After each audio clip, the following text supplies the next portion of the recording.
G'day ladies and gents, and welcome back to War Thunder. Recently, I've been playing a lot of 7.7 and a lot of 8.7 as well. I found that 7.7 recently has almost been, I guess, the battle rating to be. It's been so long since 7.7 was a thing, and since it was relevant, I guess, constantly getting up tier to 8.7 where it would face these basically pay-to-win premiums. Well, some of them were pay-to-win. I think, whilst they're not all entirely, unkillable, they're certainly extremely strong for their battle rating, and there aren't that many 8.7 tanks in the game. Sure, you have the 1A1, you have the Rise P, I guess, you have the UF 40 Mark IIA. There aren't that many, to be honest.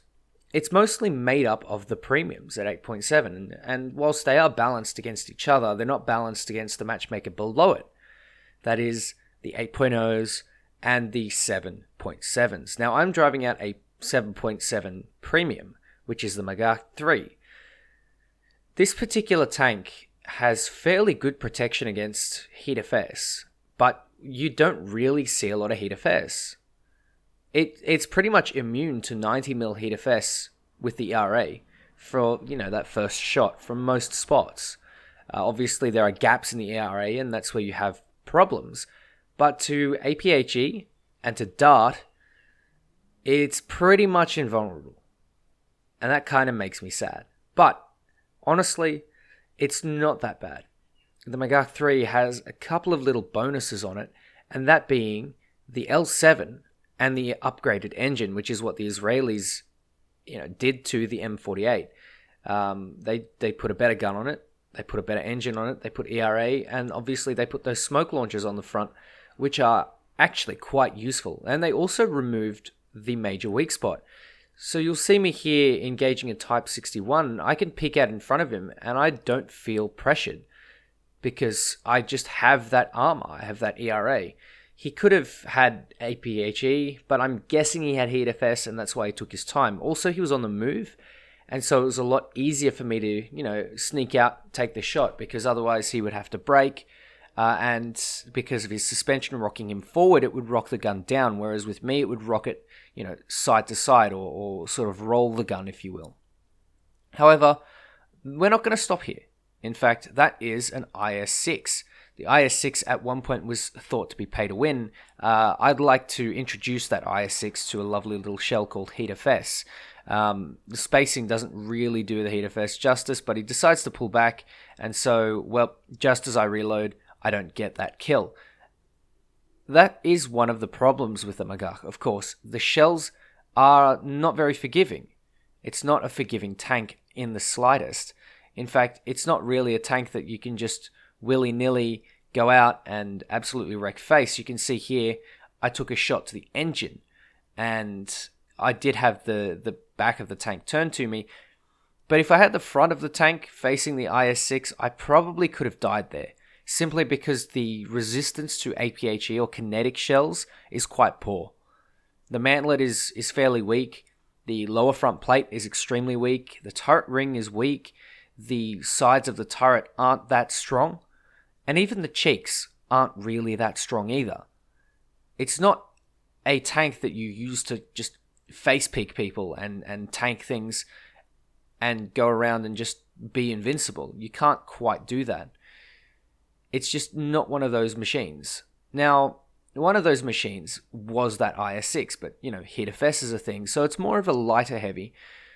One of the other things that you find here is the Type 74. Well, it's I think it's actually an STB, to be honest. Yeah, it is an STB.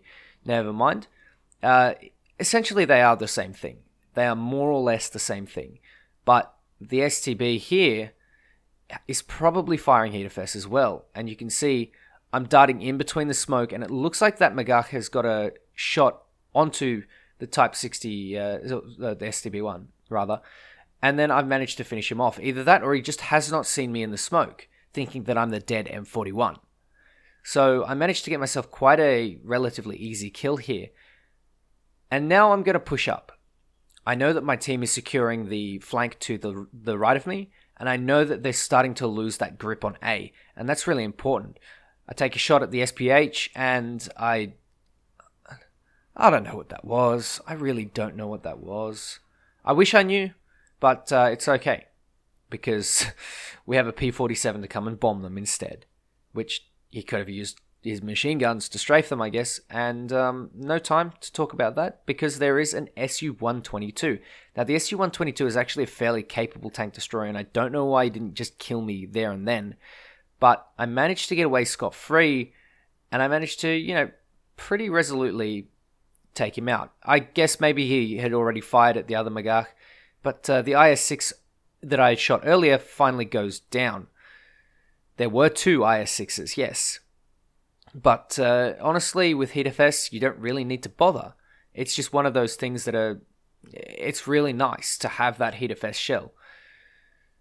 It doesn't quite stand up to everything, though. You will need to start using your noggin in certain circumstances, and you can see here, I have an IS-6 face-peeking me. Now, if the tank is face-peeking me and it's standing still, that means it's aimed at me, whereas, if it was moving, the gun would be bouncing around. So I know now that he's moving and he's not going to be able to take a shot because he's going to risk missing, and then he's got a 12-second reload or a 14-second reload. So what I'm going to do is when he backs off, I'm going to flank around. I'm going to use that better engine on the M48 coupled with the ERA, which more or less nullifies it. But now I've managed to sneak up behind him.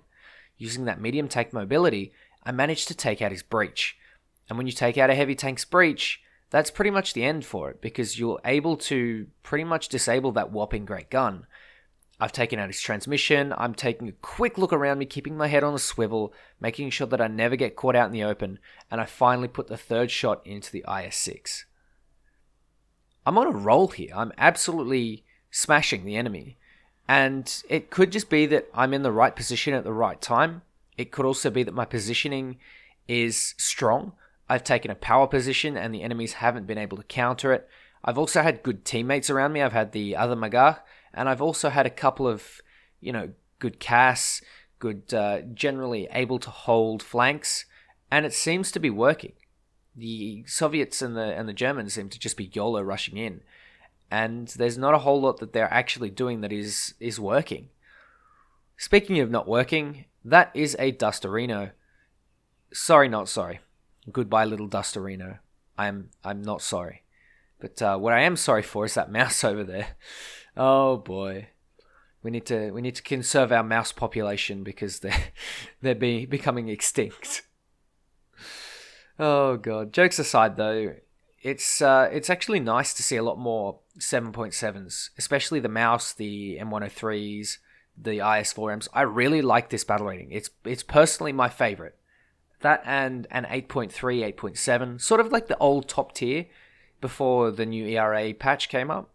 I really, really like it. It's just nice to have, everyone does have like a sort of go-kart with a gun, so to speak.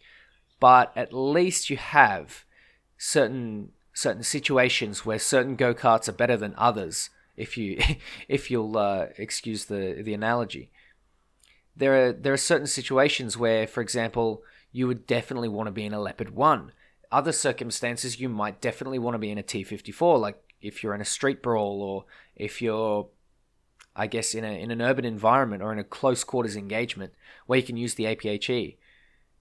Alternatively, you could want to be a Patton. Maybe you just like that hull down gameplay, or you like suffering. Jokes aside, the Patton doesn't seem to be too awful. I don't have the M60s yet. I have the M60. I just haven't used them. But the M48 seems to be quite reasonable. And maybe the German M48 is going to be even nicer. One thing that is nice though on the Magach is the Hesh shell. Although I don't know what this is. It is extremely unreliable. There's no two ways about it. The Hesh shell is ridiculously unreliable, and I don't really know what else to do with a Hesh shell. They used to be really good. It used to be APHE that just didn't lose penetration with angles. Now it's not so clear cut. it kind of relies on the thickness of the plate that you're shattering or you're shooting, I guess. And it's not quite as straightforward. Although it is really, really good for hull breaking, and at the same time, you might as well just use HEATFS. So for me, I would definitely take some APDS. I would also take HEATFS, and I would use HEATFS as my main shell. HESH can be used for a bit, but it's really for those sort of positions where you're lobbing your shell over a hill, and you're trying to get like a cheeky shot onto a cupola or something like that. And that's what I use HESH for. But I don't know, as someone who's played a lot of British tanks, I try and use HESH and try and use it to my ability. But 10 kills in the Magach 3, it's a really fun tank, and I really do not regret the purchase. I bought this one with my own money, and I really like it. I enjoy having a tank that, does a little bit of everything, has a bit of ERA. I enjoyed playing the Brennus when it lasted, but the Magach is pretty good, and I get to make extra SL with it. So yeah. Anyway, ladies and gents, thank you very much for watching. Take care, and I'll catch you next time.